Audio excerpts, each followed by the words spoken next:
Assalamu alaikum. Welcome to episode 6 of the Believers Daily Press podcast. And in this episode, we speak to Ashwaaq Hassan. Ashwaaq is somebody that's going to be joining the Civil Service Fast Stream very soon. And I took the opportunity to speak to her about her very recent or fairly recent experience at the Fast Stream Assessment Center. So we focus on all the stages of the Fast Stream Assessment Center and how to approach, I guess, those stages and how to, try doing your best, I guess, and what advice we have for you if you're thinking about approaching it. And I think that advice can also be applied to other sort of graduate schemes or other assessment centers that you might be going for. So definitely worthwhile listening to this.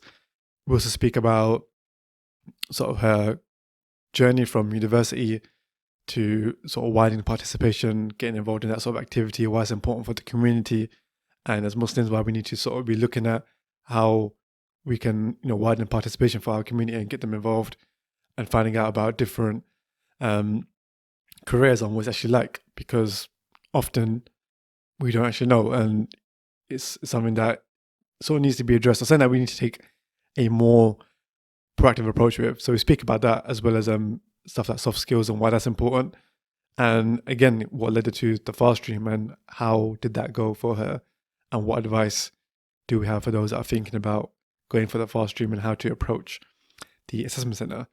So I think this one would be another really useful one, a practical one. Definitely enjoy.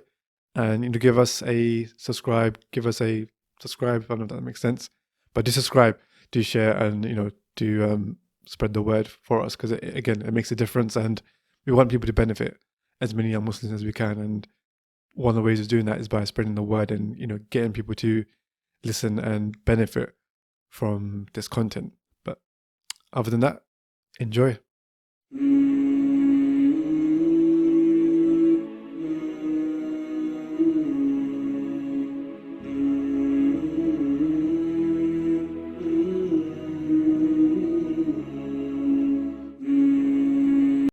So welcome, Ashwaaq, to the Believers Early Careers podcast. Thank you for joining. And I know I reached out on LinkedIn, and initially it was like a congratulations, welcome to the fast stream, all that kind of stuff. Then, like a few weeks later, I'm approaching you to do a podcast episode. You're probably thinking, what's going on here? Why is this random civil servant just asking me this question? But now, thank you for joining, and I really appreciate that. I guess the reason why I really wanted you on the podcast was because you recently just started a placement on the fast stream.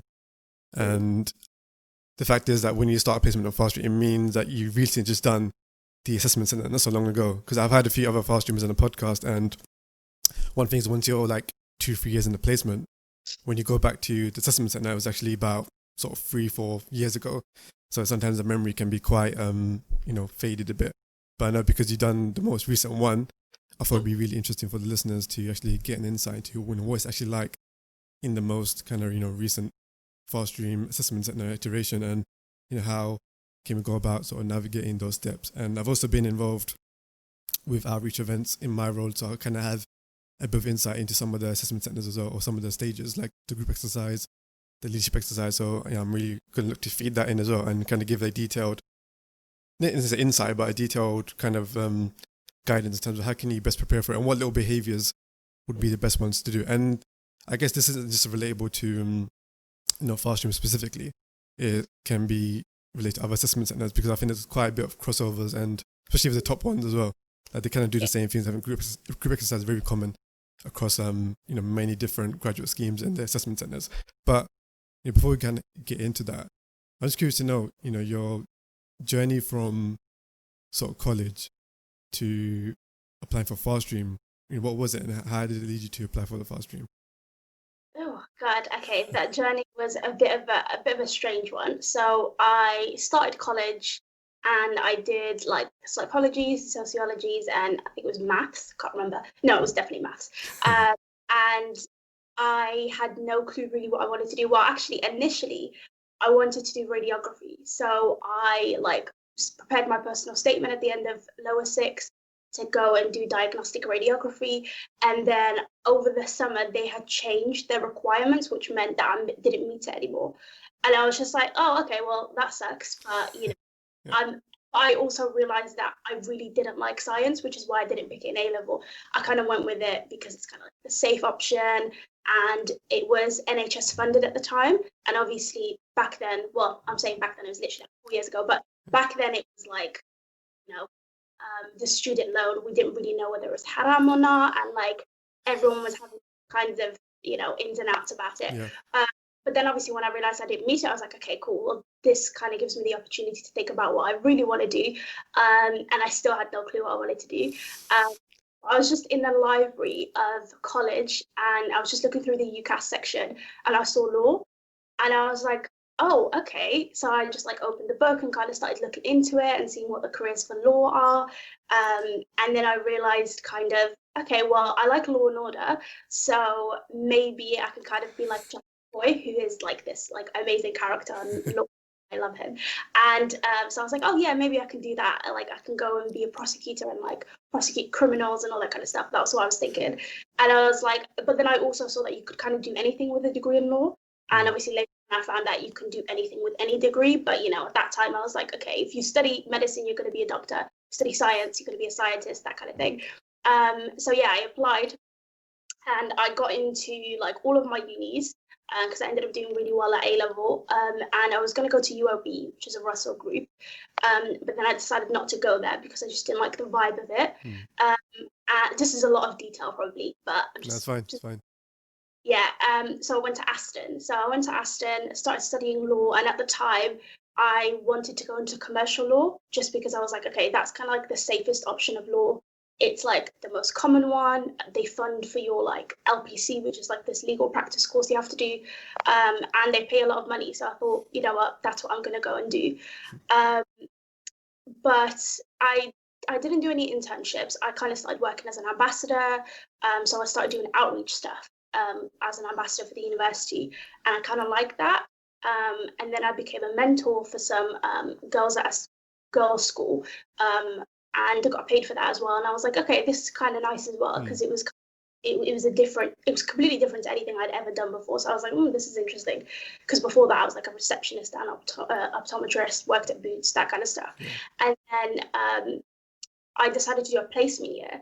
So I decided to do a placement year because I thought a degree is nothing anymore. Like a degree is just like a competency badge. And without any experience, you're basically like, you're at ground zero. Like there's nothing for you to do with it. It's unfortunate, isn't it? Yeah, so I was like, I'm going to do a placement year. So I applied and I ended up doing a placement year in project management at Aston Medical School, which had just started opening up then. So it was all about doing like outreach stuff and like managing outreach projects for young people from obviously disadvantaged backgrounds and stuff like that, trying to increase, them coming into medicine because medicine in the past still kind of is a little bit elitist. So I started doing that and I actually really enjoyed it. Did an intern, and then I did like so many applications that year for training contracts because you have to apply 2 years in advance. And I started looking into these firms and I started looking at like what life as a lawyer actually looks like. And I was like, don't know whether I like this. And only because I'd started working in the public sector with higher education and saw how kind of my colleagues worked in the public sector and the fact that they had like a 9 to 5, they had flexi time, they worked in the office, it was like, it wasn't competitive, it was just a nice environment. And I was like, this is a completely different world. So when I started going in, and I remember I did like 2 assessment centers that year, and they were so competitive. And I didn't get both of them because I had no idea what assessment centers were, which is why this podcast is great. I had no idea what assessment centers were. I didn't know what a competency interview was, so I was answering it. Like I look back and I cringe at it. And yeah, I didn't end up getting those. I did do an internship, a legal internship at like a local firm, and it was nice. The people were nice and stuff, but I just really didn't like work. I just thought it was really boring compared to what I was doing. So I went back to final year, and during final year, they asked me to continue working, doing the outreach and widening participation stuff. So I continued doing that on the side as well. And when I graduated, there was a job that came up that was like a little bit higher skilled, but it was what I was doing. So I was like, you know what, I'll go for this whilst I decide still what I want to do and where I want to go, because at that point I was kind of on the fence about law. So I started doing that and graduated, but I finished in January of 2019. So that was last year, and I got to like manage my own project. That was like charity funded, worked with like 2,000 students, worked with loads of schools, really enjoyed it.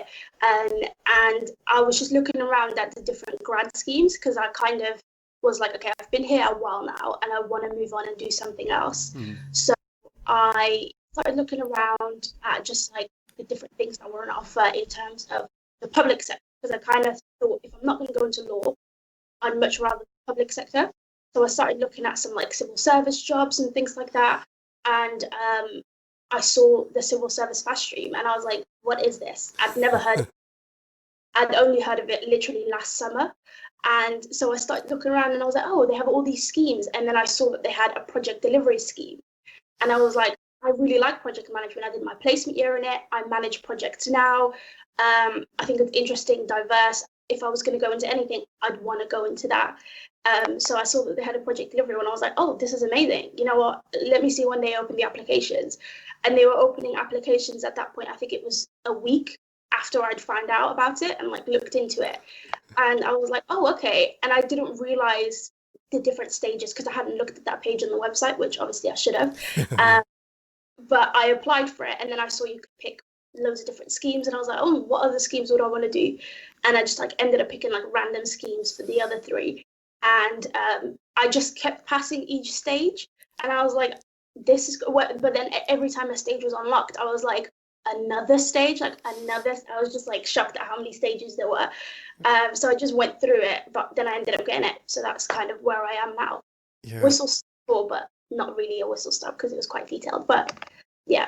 No, and there's a lot of themes there, and I think one of them that kind of stands out to me is when you're back in college, like, and you're thinking about law, you didn't really have that real insight into what it's actually like. And if you did, perhaps that would have helped you straight away to make a more informed decision. And I think that is so common, like for people from our communities, where when we're looking at careers, when we're looking at really any career, we can't really visualize what it's actually like.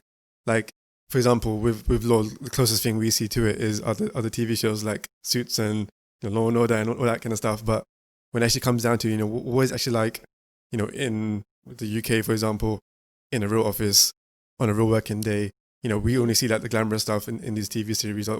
Even that's probably really unrealistic.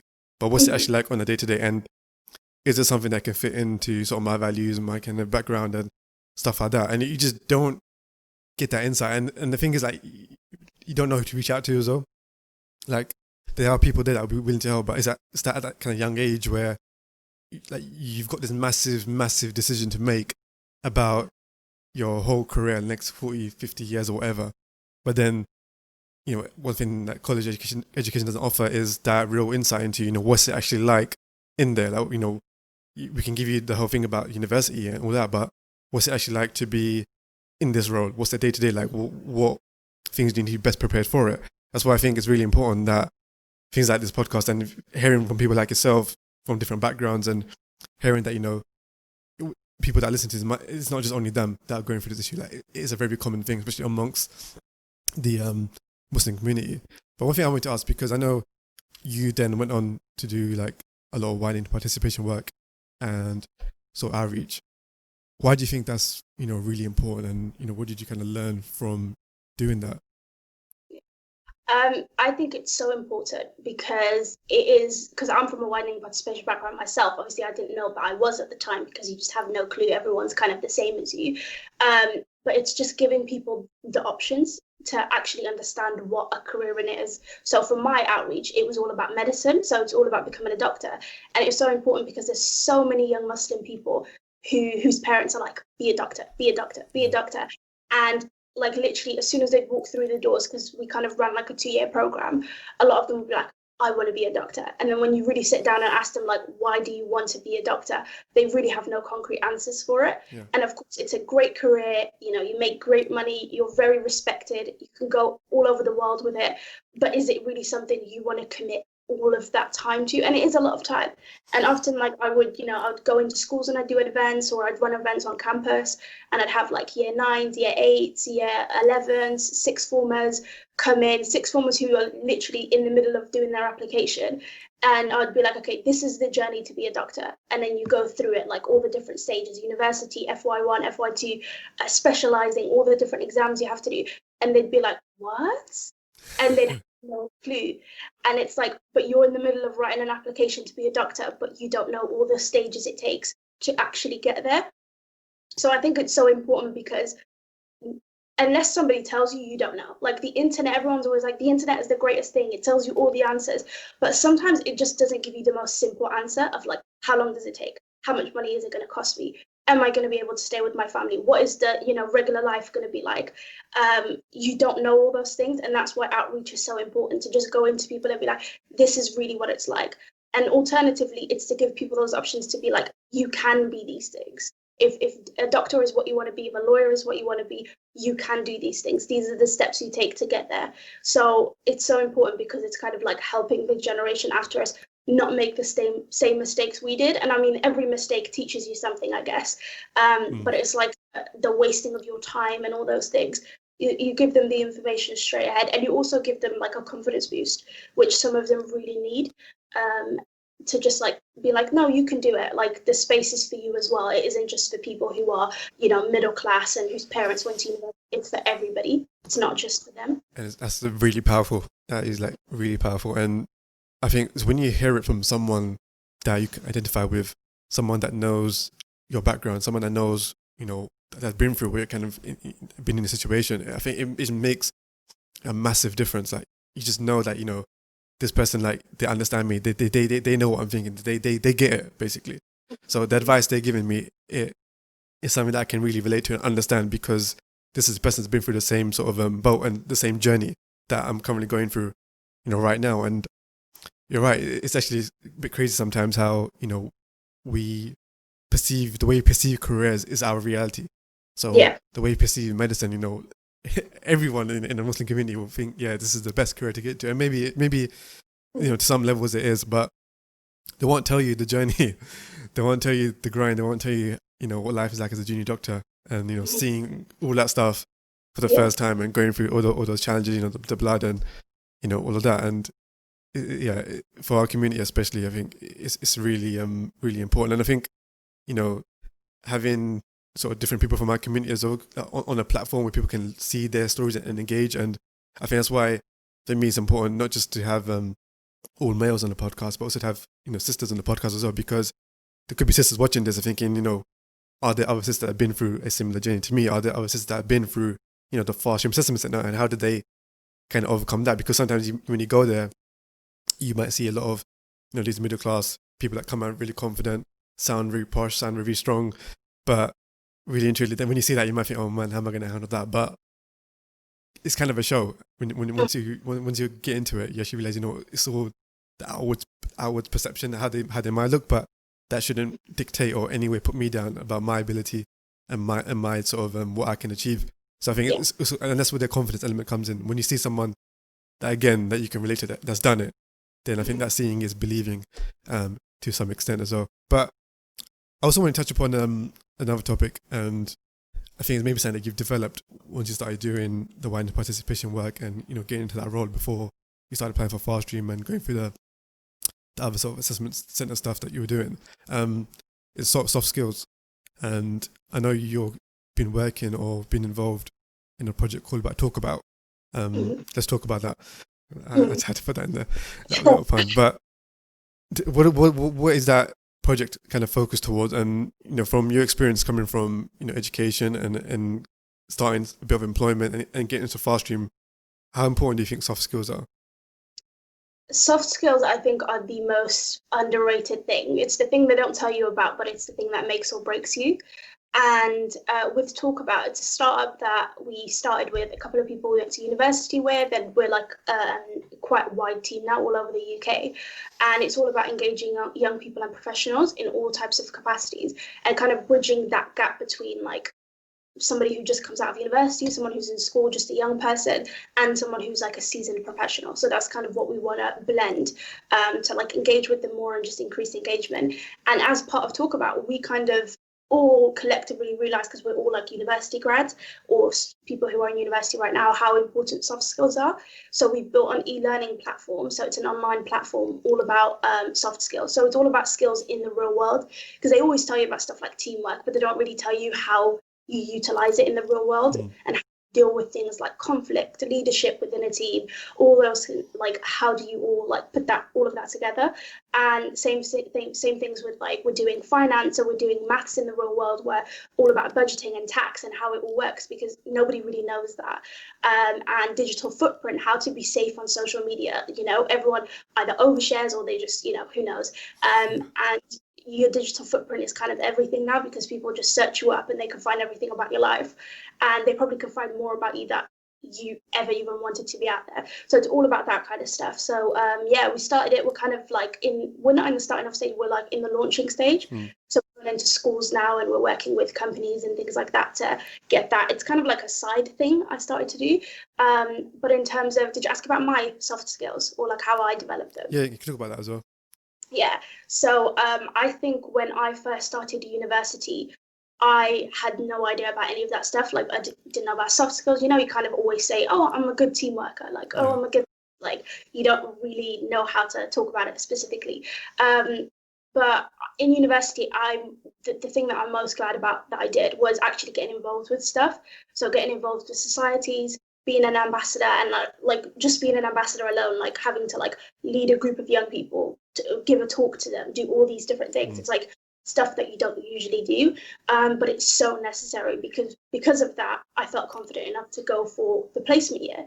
And in my interview, I could talk about those things. I could talk about the societies a bit. I didn't specifically talk about my degree or my A levels, because everyone has that. You talk about the experiences you've had, and like, oh yeah, well, I presented to a bunch of year 9 students and I led them around campus, and I did a campus tour with a whole bunch of, you know, parents and young people.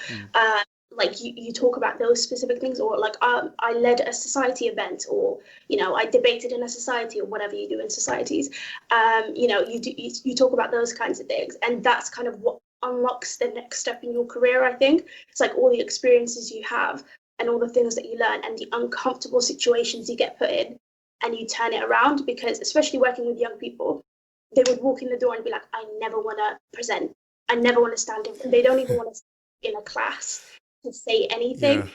Like by the end of this year, you are going to do that, because that is how you progress. Because everyone felt that way at some point. You didn't want to get up in class, you didn't want to speak, you didn't want to do all those things, but at some point you have to get up, say something, and that's how you move forward.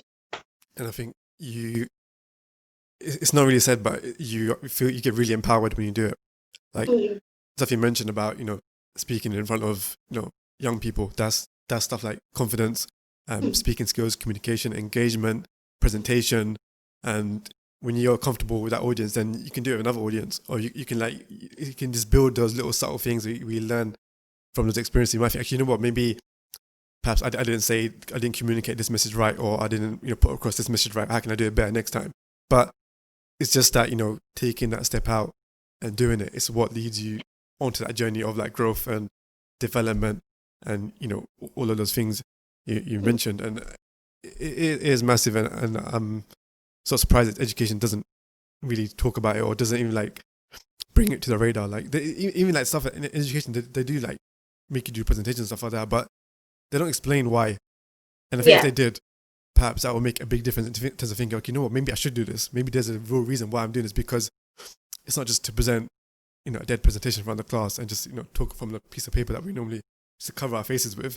You know, the big A5 or the sheet covering the size of it. But I remember I used to hide behind it and try to talk.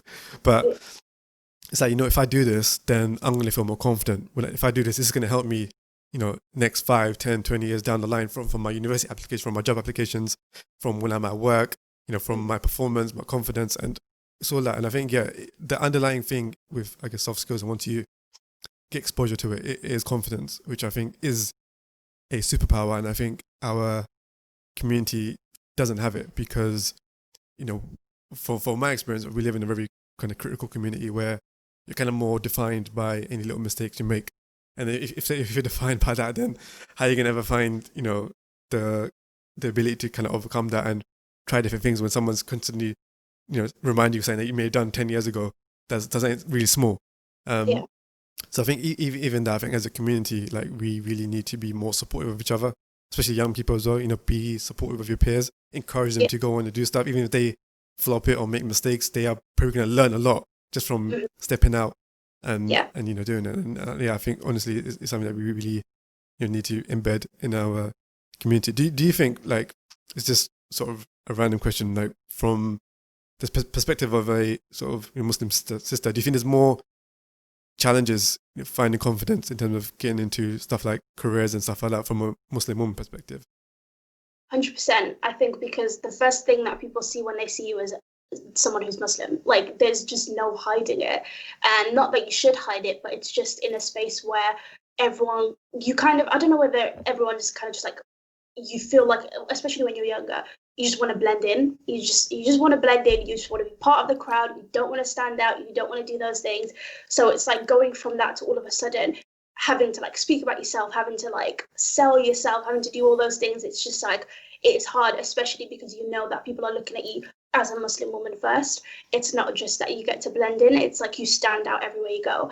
And in an office, people are going to remember you. In a presentation, people are going to, it's because you just stand out. There's nothing you can do. And especially because, you know, offices are just not as diverse as university is. Like, offices are not as diverse as universities are, or a school is, or it's just a city is. It's just less diverse. So you're always just going to be that person. So it's kind of, I think when you kind of want to blend in and be mixing with everybody else, you don't really learn how to be confident and how to like speak up for yourself or any of those things, because the whole time you're just kind of like, I want to blend in, until you kind of get over it a little bit and you're like, you know what, it doesn't matter if I don't blend in. It might be better that I stand out because people will remember me. So yeah, it's a And bit tough. yeah, no, it definitely is, it's not easy.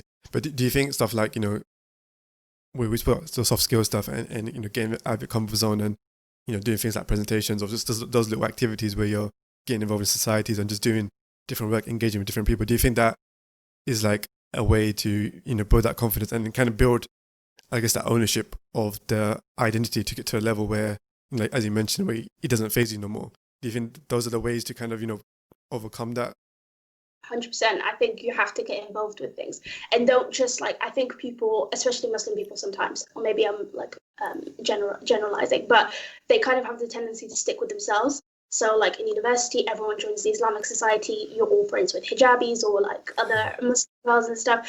And it's like, you don't ever step out of that like zone of like engaging with other people, interacting with other people on more than just a random acquaintance basis. Like, Yeah, you don't actually build any relationships with other kinds of people. I think that's the important part. Like, you have to step out of your comfort zone. Don't just stick with people who are exactly like you, because the working world isn't going to be like that. Like, have all of your, you know, Muslim friends and your Muslimness and all of that stuff, but also like join societies, go to work, all those different things that just like expose you to a whole bunch of yeah, different people and having to interact with them on a day-to-day basis. Because the minute you get into an office, not everyone there is going to be Muslim, not everyone there is going to be a hijabi.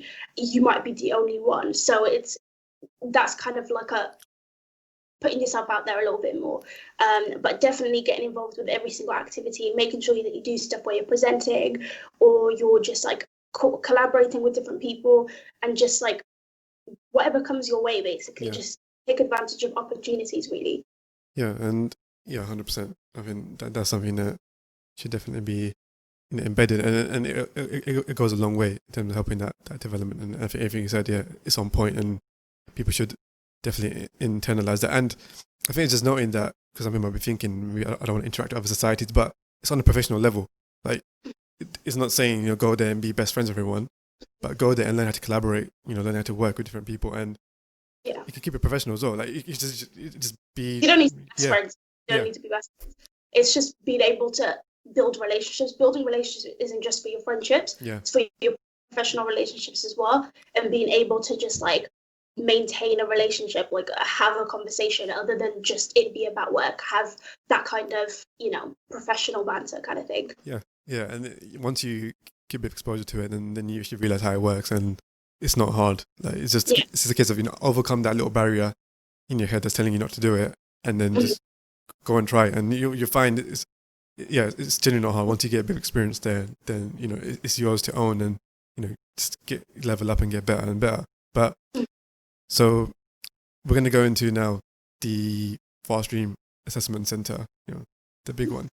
And I think maybe there were situations there where, or maybe you were perhaps the only sort of visibly Muslim woman there, in that, even maybe the only minor ethnic there, or like very few in that sort of assessment center, and being surrounded by, a lot of others that are from other sort of privileged backgrounds. So maybe that was a situation where you faced, similar thoughts or challenges. But just before we get into that, were there any other assessment centers that we went through like the whole stage as well, or was it specifically FastStream? I went through a couple of law ones. So I went through 2 law ones. And yeah, it wasn't successful for them, but they didn't include group work. Law assessment centers usually don't include group work, which I think maybe kind of says something about the profession. But yeah, so I went through those 2. And do you think even like going through that experience was something that helped you as well for FastStream? 100%, because I kind of knew what an assessment center was. Like, I didn't think of it as just like an interview. Like, I didn't really know what assessment centers were beforehand. And I'm one of those people who doesn't like to over prep, so which is probably a flaw of mine. But yeah, so I didn't really look too deeply into it. I was like, oh, okay, well, it's an interview and like a task. And it's like, you don't really see that it's this whole thing. Like, it's this whole day where you're interacting with other people who are also doing it and all that kind of stuff. It's not just like you have a slot, you go in, you go out, and you're finished. That was a learning. Yeah. But at least I knew that.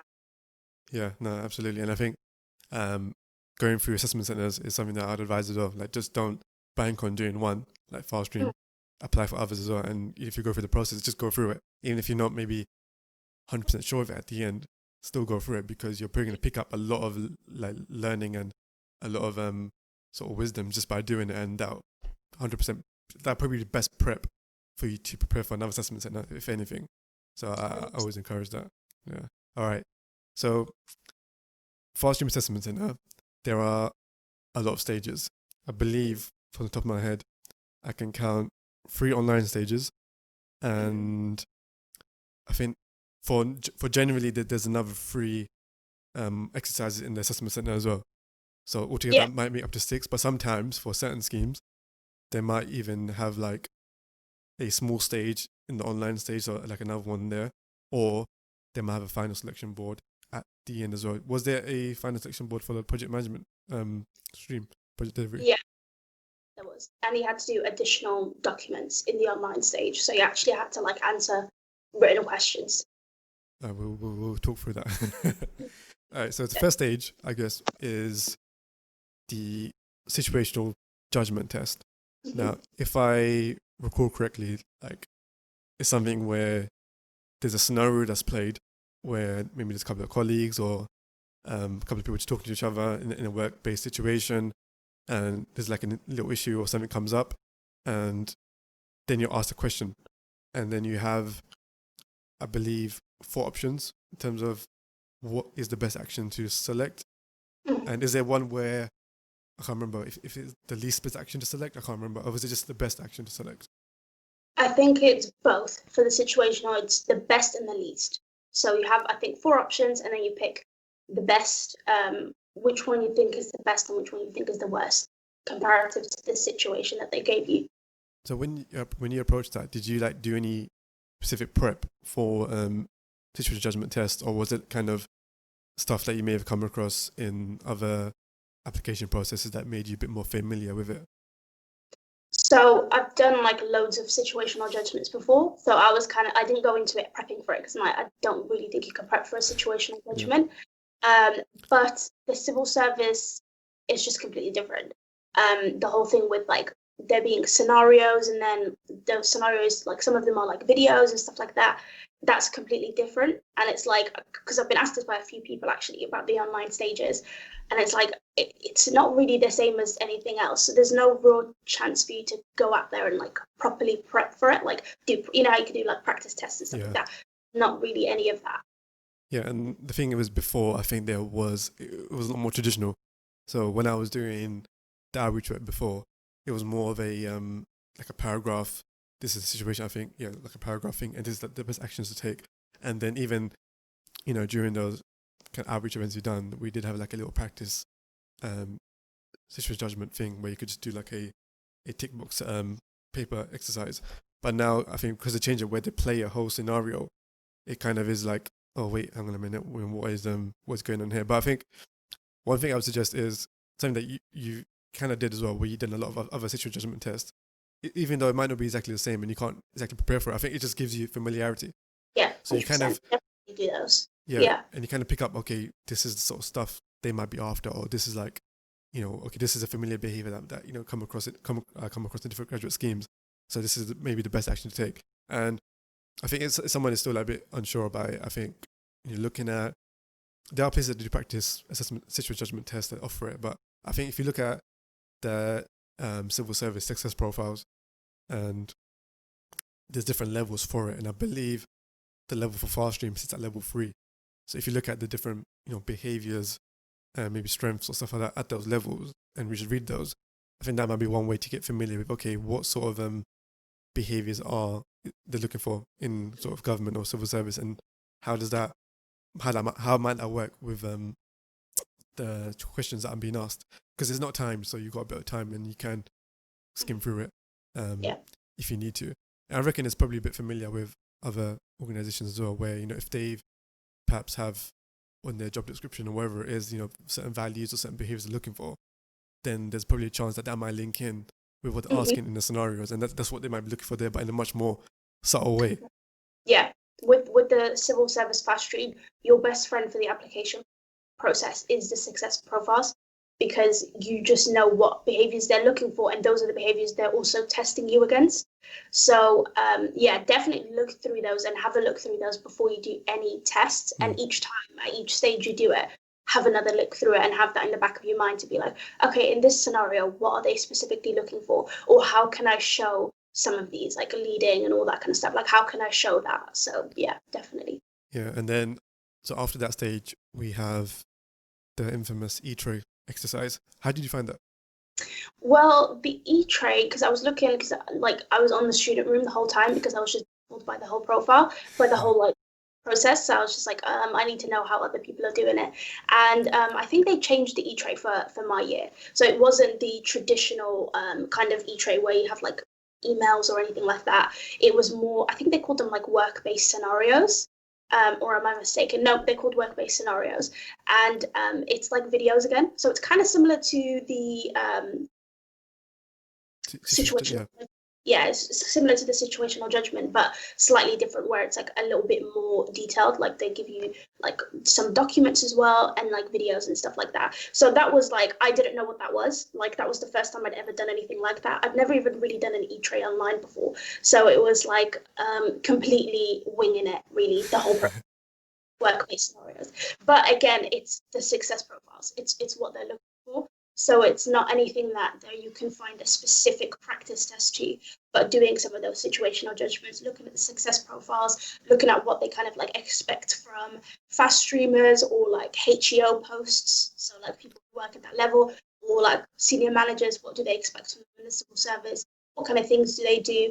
And then a lot of it's also kind of common sense, which I realize is not that easy for someone who's never worked before, like done like a professional job before.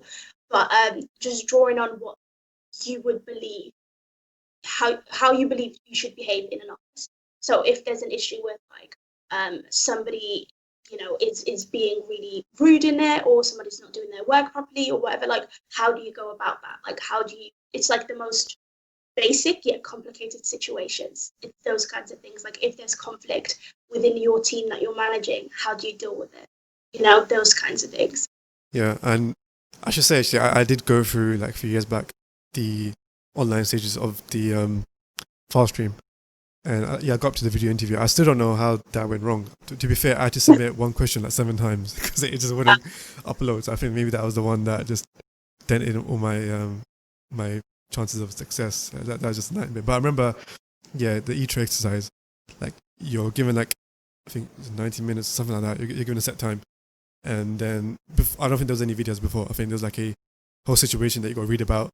If I recall, mine was something to do with you're head of a department and there's some international development stuff going on in different countries, and there's a disaster in a certain country, and you got to contact the rapid response team, and what is the best action to take and what are the best resources to use, and they give you like little documents to look at where you can analyze, okay, this is the information here, this is the cost here, this is maybe our budget, what would be the best options. And I think looking at the civil service values and all that kind of stuff, delivering value for money, stuff like collaborating with a partner, make sure your team are engaged and are being supported and stuff like that. And if there's an issue with a team member, how would you go about resolving it? You try to collaborate and try to make sure they're okay, or you wouldn't force them to go out abroad or whatever, stuff like that.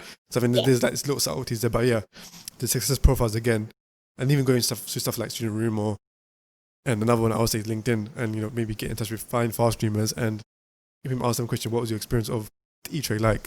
And all those little insights does really help you, gives you a good idea of what to expect. And I think that's the best way to go about it. Just say say Bismillah and go for it.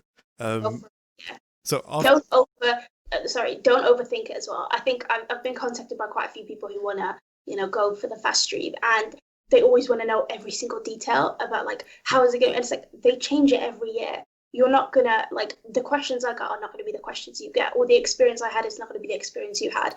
You just have to trust your own instincts, look around at all the information that they have available and go with it, and then just try your best. Yeah. And if anyone's interested in contacting the head of assessments, who I've worked very closely with, he's on LinkedIn. His name is Phil Wilson. He's a legend in his own way. And head of assessments for what? The fast stream? Yeah. Oh, okay, interesting. Yeah, I worked really closely because he was doing the whole outreach stuff as well. So I was like his right hand man in a way, doing the events and working with him. He's a very, very interesting character, but he is there, and I think he might respond to you at a really random hour. But if you show interest in the fast stream and whatever, I think he might respond back and give you some advice. So Phil Wilson, head of fast stream assessments or something like that, you'll find him on LinkedIn. Make a LinkedIn profile if you're not on LinkedIn, and find Phil Wilson and get in touch. And I'm sure you won't mind me mentioning him because he's passionate about people from different backgrounds applying for fast stream, and he's always happy to support that. So I want to plug that one in there. After E-Trade, did you then have the additional questions, or did you go into the video interview? Video interview. So that's when you did the video interview, and this whole time, so you did the situational judgment, you did the workplace scenarios, and there's 2 of them. So it's not just one test, it's like 2 situational judgments, 2 work-based scenarios. They're basically the same, but they split it up. So I think maybe you can have a bit of a break. And then the video interviews, and this whole time you don't know which one of your 4 choices you got through for. So you hear that you passed, but they don't tell you what you passed for. So it could be that you just passed for your 4th choice or your 3rd choice, or you passed for all 4 of them. You don't know. So then you go on to do the video interview, which it isn't like somebody sitting in front of you on Skype or whatever and like interviewing you. It's like recording your questions, and it's just the regular questions. Regular questions you get in an interview, competency-based questions. They want you to give examples of, when you've shown a certain skill, and you just answer it. So that one you just prepare for the same way you prepare for an interview, but make sure that you understand like what your passion is, why you actually want to go for the fast stream, what you like about the civil service, how any of the experiences you've had have prepared you for it. So it's just like a typical interview, and then just recording it and stuff like that. But just don't panic. I think a lot of people panic at the tech, and they're like, oh my God, like what? When they see the timer on the screen, they like crap themselves almost. But it's like just you have more than enough time. I think they give you like a minute and a half, which sounds very little, but when you're talking, it's a lot. So just don't stress about it. And did you have like random civil servants come in and asking the questions on it? I believe it was clips. So it was like a clip, somebody asks you a question, but I don't think they said who they were. I think it was just a clip of a person, and they said who, they asked you the question. I reckon one of them was Phil. I'm sure he was there. I think he was there. I remember when I was when I did mine. I remember seeing him, and then I was working in the fast stream team. He was there. I was like, oh wait, this familiar face. Actually, I recorded that question as well, but I don't think they used mine, which is annoying. I didn't make the cut. Fortunately not. Because I was very involved, as you're probably aware now, like with the diversity outreach events, and I did a lot of work with the marketing team. And sometimes they would film the questions, so they'll find civil servants to ask the questions, like the clips that people come across. And yeah, I tried to, I got involved, put myself out there, but clearly, it wasn't clear enough or whatever. But it is what it is. No hard feelings there at all. But I recall some of the stuff they kind of ask is like maybe things like, whenever you worked with a sort of diverse team or people from different backgrounds to achieve an outcome, maybe something along those lines, and stuff like, whenever you're taking the initiative to achieve something completely new or something that's not been done before, and how did you go about it? So there's like that, some of the stuff that I can kind of recall, but it's more of not specifically the question, but I remember when I was in outreach, or some of the stuff that was sort of mentioned by Phil and even myself when I was doing the outreach stuff. So it's just preparing for that. And and another tip I would give, maybe because I'm not sure if you did this or not, but sometimes people find it really and you mentioned it, like weird talking in front of a camera. And I think I was one of those people. And I remember when I was doing like my first sort of video for this YouTube channel, if you look at it, it's just really awkward, and I'm just trying to like overcome that. I think one tip I would give is, if somebody's feeling that, just get the phone or wherever it's put in front of you and just say your answer in front of the phone, or just record yourself doing it and look back at it. Just embrace it and look back at it. It's the worst thing sometimes to see yourself on camera. Like, honestly, I felt that a lot, but I think when you do it, it helps you to become more familiar and more natural and more fluent. Because I think when I did the civil service one, I definitely wasn't familiar with it. It probably felt very generic. Whereas now with the podcast ones, at the start it was like that, but I feel it's a lot more natural, and I'm gradually getting better at it. It's because, I would take the time out to just record myself, or do a few shots, whatever it is, answer a question, and then, like just get comfortable with it, and it become a normal, natural thing, and you be your best self, rather than you just kind of like freeze face, and it's just not being who you are and just trying to say it and answer as generic as possible. So don't do that. Don't do what I did in that sense. But after the video interview, then was it, before the assessment center, was it some questions that you asked? Yeah, so you passed the video interview, and then so they told you passed, and they told you which schemes you passed for. So I think I passed for my first choice, which was project delivery, and my fourth choice. So I didn't make my second or my third. And my fourth was like digital data, and I was like, I don't know why I picked this. I don't like that's the one I work in. Yeah, I was just like, I don't know why I picked this, but I thought, you know what, it might be decent. Actually, it is. It really is. Yeah. So I found out that I passed for those, and I thought, okay, great, that's it. To the assessment center finally, and then they were like, oh no, you have to do this stage. So it was called like additional information, and it was just like asking you 2 questions specifically about your scheme. So this is completely different. So I think if you're like a generalist, or if you're doing DDAT or any of those, you don't do those. It's just specific about your scheme. So the whole process so far, they didn't ask me anything to do with project delivery. It was the same for every single person.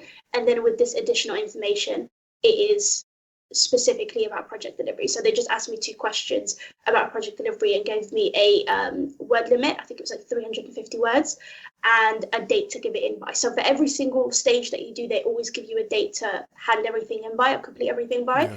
So it's like, I think for the first stages, it's always 5 days. And so like always make sure that you're doing your applications and all that stuff in a time when you have the time. So yeah, they ask you to do that, and the same thing with the additional information questions. So they asked me 2 questions, and they gave me 7 days, I think, to answer them. And then once I submitted that, that's when they gave me my assessment center, because they don't actually assess those additional information questions right then and there. You just have to submit it before you go to the assessment center. Okay. And actually, they use it as part of the assessment final selection board. So yeah, that's what they did for project delivery anyway. So it's going to be different. I know for commercial, some people have to do like a maths test or something like that. So it completely depends on your scheme, but it should say, I think, on the actual Fastry website what your stages are. Yeah, no, it definitely will. I think for generalist, HR, and the DDAT, so the digital one, if I recall correctly, they for the previous year. I think there's some additional ones now, but there weren't any additional stages. I think DDAT used to have a final selection board, but last year they didn't, and I'm not sure if they're going to do it this year or not. But just generally before that, it's just there's normal stages, and then once you get to the end, you will find out. And it's interesting because you apply for 4 schemes, but each 4 schemes have different pass marks, and that's based on the number of people that have applied for those particular schemes and what they've scored in the assessment center, which is really interesting because you might think you've done really well in one, but in the other one, like the diplomat one, I think, which is probably one of the hardest ones, it's like, okay, I didn't get to that one. What happened there? But it's all because different people are applying for different schemes, and each pass mark is kind of judged by that, and they look for that optimum one, which brings about the number they need to get onto the next stage. Which now leads us nicely onto the assessment center. Did you have any kind of like nerves or anything like that before you approached it? Were you generally okay? 100%, because I thought I'd get like London. So they have 2 options for where the assessment centre is going to be. One is London, the other one is Newcastle. And I thought I'd get London because Birmingham, London, they're not too far. But they gave me Newcastle. So I was like, oh, holy crap. And so when I got it, I remember I was like, oh God. And they give you a date as well. They don't let you pick. They tell you, this is your date and your time. Can you make it, yes or no? Those are your 2 options. And then I think if you can't make it, you have to email them and try and get a different date, but there's no guarantee. So you kind of have to be really flexible. And when I got the Newcastle one, I immediately went on like Trainline, and I was like, oh my God, how much is a train to Newcastle? I've never been there before. And it was like something insane, like £100. And I was like, holy, that's so much money.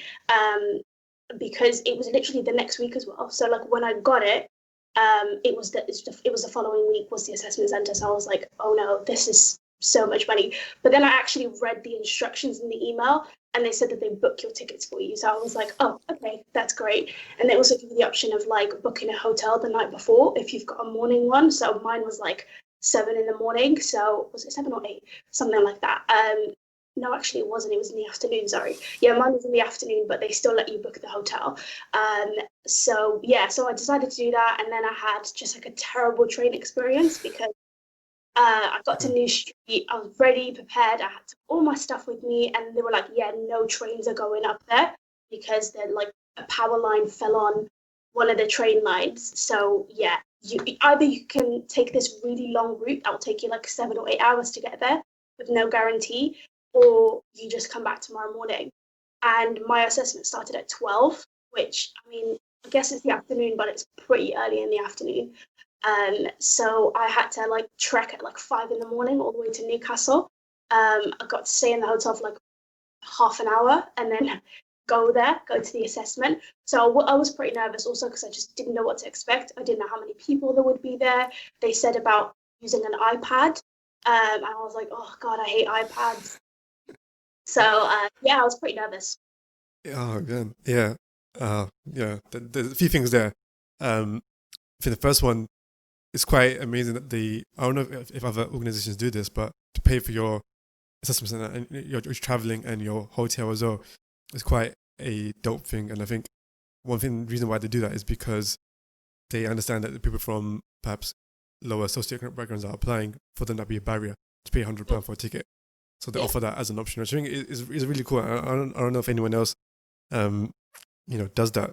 I've never experienced before that they book it for you. That's amazing. It's a bit stressful because they only book it like the day before, so you don't really know what your time is. But you know they're booking it, so yeah, they don't. No, I can't imagine anyone else that does that. It's just them. Yeah, definitely.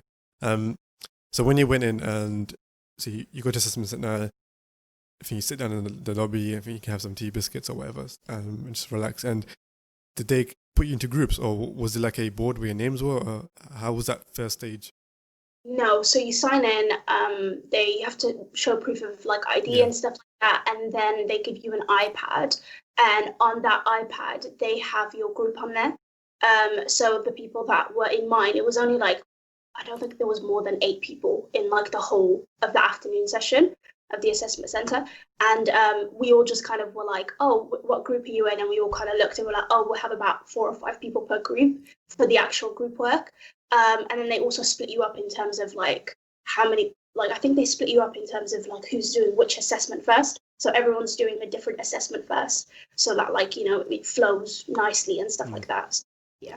And what was your first assessment? My first assessment was, let me remember what it was. It was the leadership one. Oh, Yeah. yeah. The leadership one.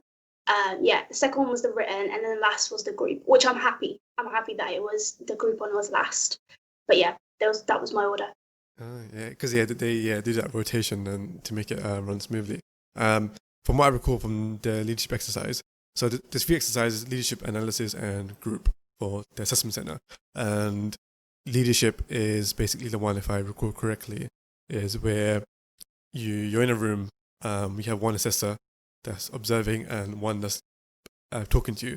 So you're given a situation. I think you got to read over some content or some stuff. Basically, you're coming into a new team. You're a leader, and you're talking to someone that I believe is on a similar leadership level to you, and you're discussing some situations with your team and some of the issues, and you're having a conversation in terms of, okay, how can we go about resolving this issue, or what should we be discussing, or what are the priorities, and how do we basically overcome this potential challenge to achieve the goal. And I think the other person that's there that's talking to you is like your kind of colleague on the same level, and they ask you some questions. So, what do you think about this? This is the situation. I think there's an issue here. How can we go about resolving that? Then you might try to give some sort of maybe some blag a little bit and give some ideas or something along those lines, and just be like, yeah, I think okay. So we have an issue with colleague here. She needs more learning and development support, and she doesn't think she's getting enough, and because of that, morale is low, and she might be looking to leave in the next few months. How can we go about resolving that? And sometimes you could maybe say, okay, we'll be happy to have that sit down conversation with her to discuss her goals, her objectives, and maybe look at how we can align that with the work that's going on here, and how we can support that so she's getting her learning and development to progress and develop, and also delivering the work that we need in sort of our business area. So I think it's something along those lines, and I think they can give you a context in terms of what team or area of work you're going to be in, and what's been done previously, and the team members specifically, who each person is, what they're like, and who's favored and who's maybe not so favored. And I think it's more or less just a natural conversation with someone who discussing. It was slightly different for me. So yeah. Is everything I said just like wiped off? No, parts of it are right. So they do give you context of like the project you're leading on, your team, all that kind of stuff. And they give you like 30 minutes to look through basically all the documents, and it's a lot. So like my advice always is skim read everything first and then go over the things that you think are important. And you can always like make notes on the iPad. You've got pieces of paper and stuff anything that you think is like important or that they could ask you questions about. And then you go in for like, I want to say it's about 45 minutes. And it's just one person there. It's just the assessor. And the assessor just asks you questions about how would you deal with this? How would you deal with that? What would you do in this situation? What do you think some of the issues are? All that kind of stuff. Yeah. Just like ask questions about how you would lead in that context, in the context that they gave you to read. So yeah, that's how it was. So we didn't have a conversational role play with anyone. It was just that person. So I think they role played to be like a senior manager or something, but they were essentially the assessor, and they were just asking you questions about how you would deal with it. So it's kind of like situational judgment again, but like in more of a specific way because it's to this context. Yeah, and I think it's looking at the leadership profile in the success profiles again and being familiar with that.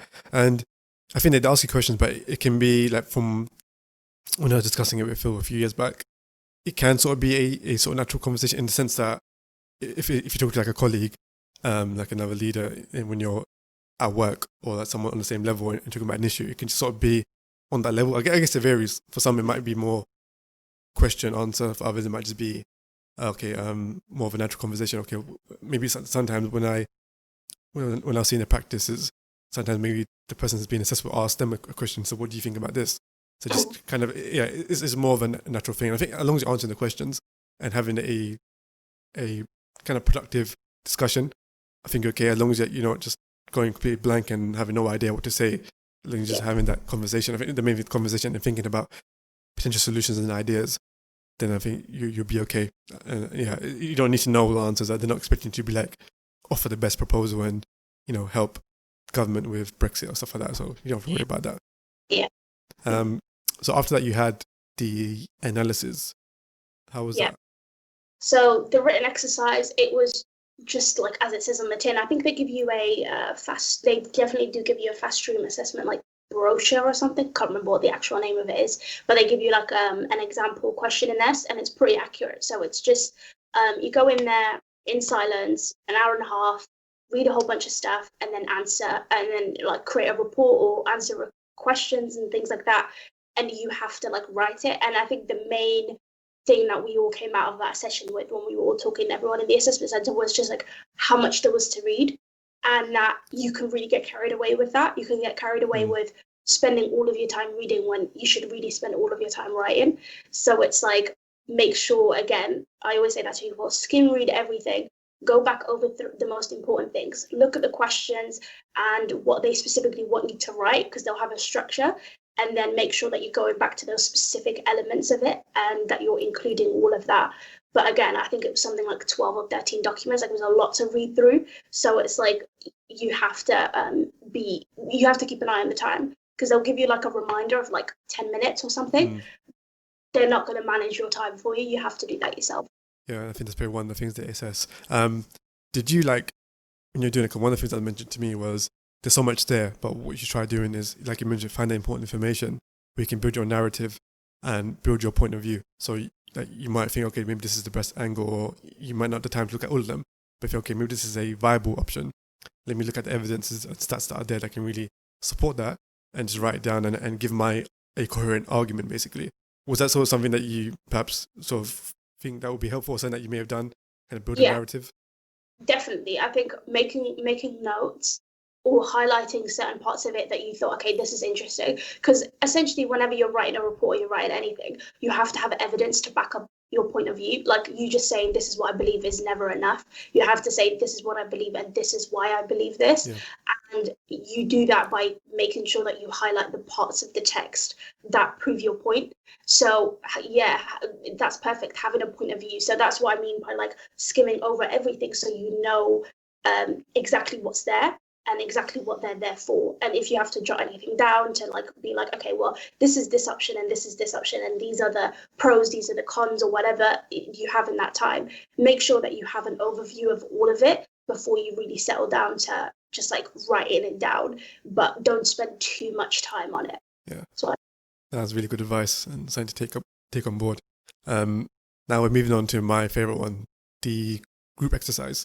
Because it was strange, because we once had a file streamer or an applicant that came in, and because he had like reasonable adjustments, and I think he needed a bit more time or something like that, it ended up being like 3-4 other civil servants coming in to do the group exercise with him, and I was one of them.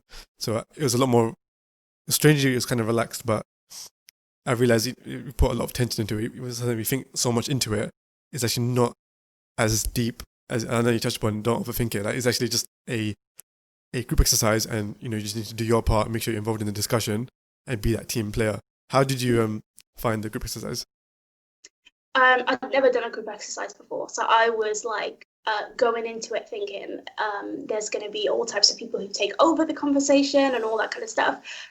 So I thought it was just going to be like a nightmare experience, but it actually wasn't. It was pretty relaxed. It wasn't like I feel like everyone is in that exact same position as you, so they all were feeling the same things and they were all behaving kind of the same way. So it's kind of, you get in and like nobody wants to say anything first. Yeah. Like, no, everyone has those nerves.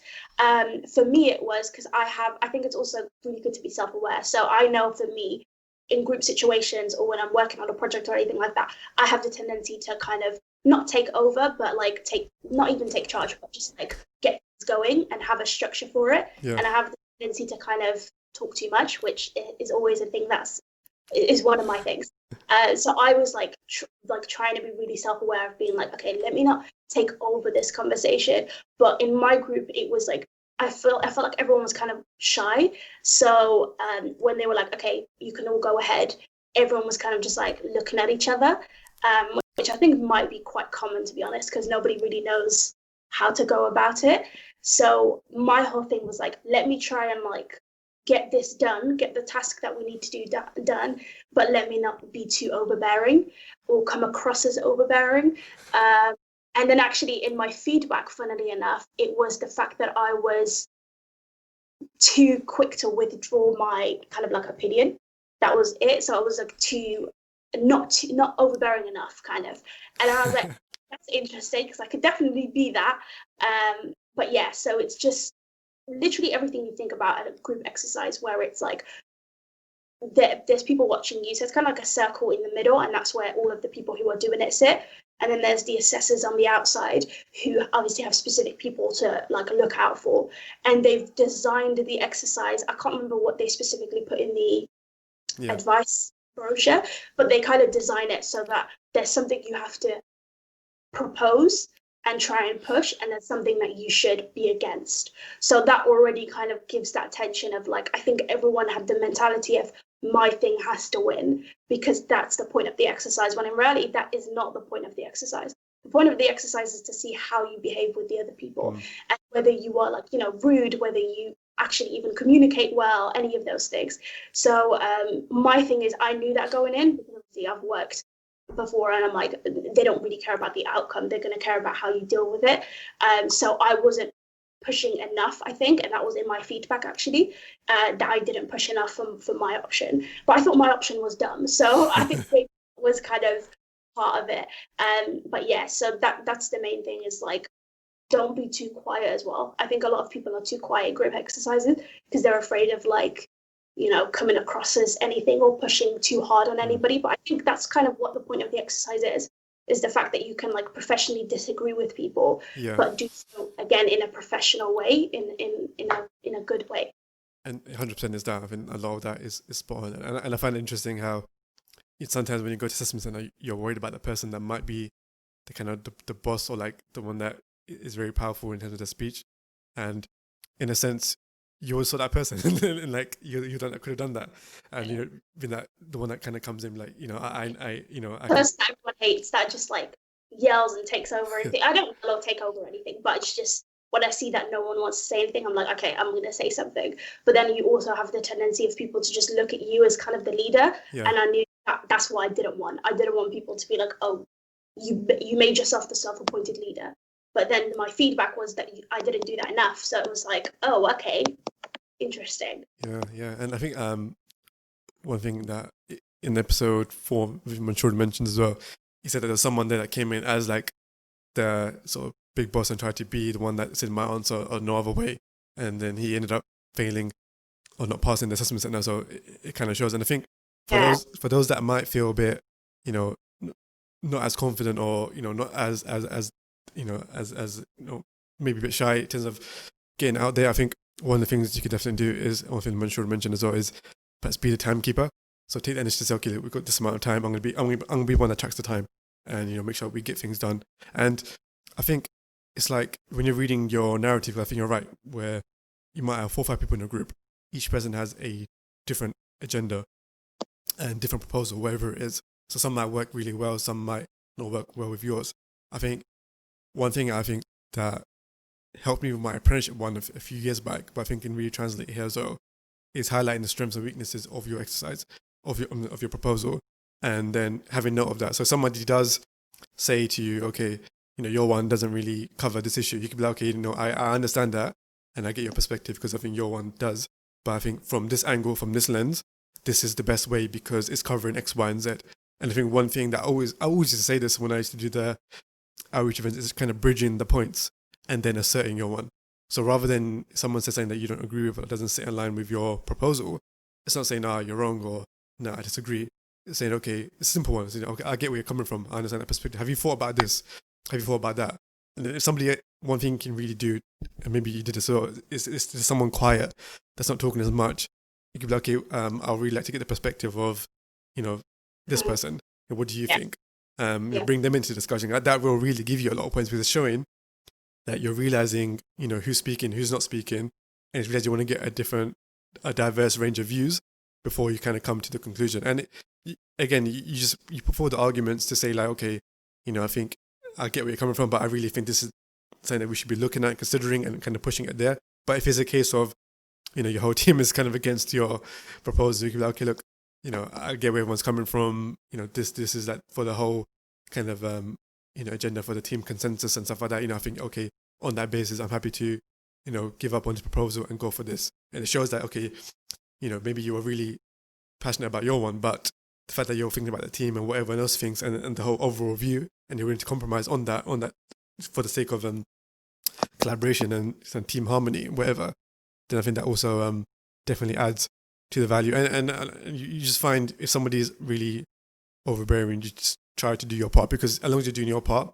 that's what they're going to assess. I think from what I recall, there's like an assessor in each corner, so they are looking at everyone, and not just there's not just one person looking at everyone. There's different people, so they are seeing that. And I think one thing that should really be mentioned is positive body language. So bring in those positive vibes, doing the nodding, the prodding, the whole eye contact, and all of that, I think is really really important, and it's something that shouldn't be forgotten, because it can be forgotten quite easily when you're quite nervous and frozen. But just be someone that's there to really listen and really nod and prod, because when you're doing that, when the person that's talking to you, they're going to feel more engaged, and they're going to probably open up a bit more. So again, those little subtle soft skills, as we mentioned, goes a long way. But I think this is really amazing. We covered a lot of good content, and I'm conscious of the time as well, because you might have stuff to do. If you were to quickly summarize the final assessment center, the final selection board, how was that? And then we'll just give it a close there. The final selection board was an actual interview, so it was like I think we used Google Hangouts, and it's like an actual interview. So somebody opposite you, and they're asking you questions, and it was specifically about project delivery. So it's specifically about the things that in a traditional interview people would ask you. So like, what are why do you want to go into project delivery? What kind of projects have you worked on? Or like, what do you know about project delivery? So that's when it comes into play, where you actually do your research. So that's when you go into, and I looked into like the government's major projects portfolio, and like the projects that they're working on, and just looking at what actually makes a government project, like how is it different to any other project? Because obviously it's going to be, because it's like funded by the public purse and stuff like that. So those things. So it's actually just like a traditional interview, like what skills do you have, what experience do you have, and it's more about you. So whereas every single other part of the assessment like stages is more like generic, and it applies to everybody, and it's not like specifically to you, or what you want to go into, or what you want your career to be. Whereas it's all about your career, and like, that's what they ask you about. So that one's a bit scary, but at the same time more common. Like you just you know the questions that come up in that. And it was only 30 minutes, so it wasn't very long. And then afterwards they measure that and the additional questions you put in, and then give you a score and see whether you pass. No, that sounds fine. And I think it's one of those things where all those extracurricular activities, all the research that you've done in terms of projects, or like whatever career you're interested in comes in. And even that stuff like, shadowing different people, or whatever it is, like you can kind of do to it. If you're interested in commercial and you want to talk about that, I shadowed somebody in the commercial role in this place, and I find it really intriguing, really interesting, and it kind of triggered my passion or understanding for this role and why I want to do it. It's when all those like little things that I've kind of touched upon in different episodes of my podcast kind of comes into play, especially extracurricular activities. That's definitely a big one. Then, so after that, I think after a certain amount of months, you'll hear back, and then you'll be offered a place, which normally starts September, October, after quite some time. With my one, actually, because I know people have waited ridiculously long for answers, I actually didn't. So I found out that same day that I passed, that I did the. Did you do yours towards the end? Like, was it yours around maybe February? No, I did it like early January. Oh, wow. So I heard back really quick, and the same thing with my assessment center. I heard back the next day. So my whole process, I remember figuring it out from like the first day of application to like finding out that I got on, was exactly 12 weeks, which is what they advertised. So 12 weeks is still long, but for the fast stream, it's pretty quick. Yeah, it's very quick. I think the reasons behind that was probably because, again, the pass marks, if you score a certain pass mark, then you automatically go into the next stage or get the offer. So I think mashallah, you did really well in that, and that's why it came really quickly. And and I think if you score well but don't score high enough for fast stream, there's a thing called the direct appointment scheme, where you can be still offered a role. It might take a bit more time, but if you just wait a little bit, maybe around from March onwards, you might be contacted to say the direct appointment scheme, there's a role for you at this grade or HEO or EO grade. And after a little while, if you register your interest, they'll match you to a role and you can just start directly in the government departments. I think it's also worth just mentioning that. So if you don't, even if you don't pass fast stream exactly, but score a decent mark, there are still other potential opportunities there. We can get a direct job offer. Just conscious of time now, but this has been really, really helpful. And I think, I hope a lot of people are going to hear this, and, especially sisters that are thinking about careers in government, seeing someone that's been through the stage and process and has done it.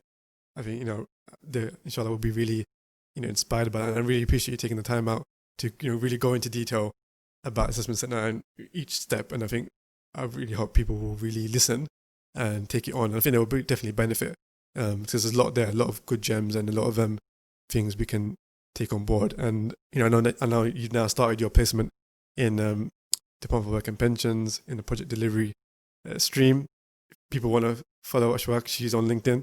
You can get in touch and follow her career, or even maybe ask some questions if you want about the assessment center. I'm sure she won't mind, as long as she doesn't get spammed too much. But it's all good. But are there any final words of advice you want to mention, or just anything? No, other than to just take it easy, don't be too stressed, don't overthink it. Just go into it with an open mind and see how it goes. And don't just rely on one thing. Like, it'd be great to obviously get into the thing that you definitely want. But if you're in your final year of university, or you're looking to move jobs or something, apply for as many things as possible. I know they have grad schemes in HMRC. I'm pretty sure they have FCO grad scheme. They have a whole bunch of grad schemes out. So don't just put all of your eggs in one basket, because the job market is tough. So just try your best. Yeah, diversify where you're applying. And that's definitely a good final piece of advice to end with. But again, Jazakallah khair for joining the podcast and being a part of it. I'm sure many will benefit from this. Yep. But, thank you very much. Assalamu alaikum.